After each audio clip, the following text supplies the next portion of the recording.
Good God, faith for the rest of us is really for anybody who is looking for ways to make faith considerations and the tenets of religion more relevant in their lives. But particularly, and I think this is something that you see a lot in the Pacific Northwest, it's for those people who feel a strong spiritual sense but have given up on formal religion a long time ago.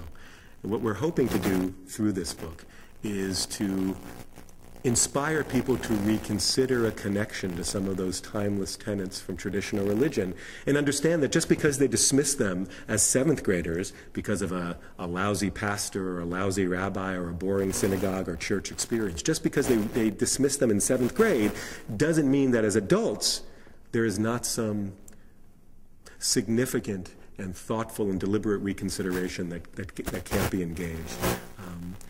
I think it's for people who are skeptical of religion but are deeply spiritual, that are looking for a connection to God, to something beyond themselves, but haven't found it in the other flights of fancy that they've experienced over the years, that have made the full circle through New Age and mysticism and other self-help movements and have still found life not as fulfilling, not as satisfying, not as inspired as they hope it would be. I think a chance to reconsider these timeless tenets within a modern and more inclusive way is something that's incredibly valuable and something that I hope this book will help to engender. This is not meant to be a Deepak Chopra guru from the mountaintop telling you the way to live your life. What I hope this does is at the very least raise some questions. And at the most, I hope it starts a conversation. I hope it inspires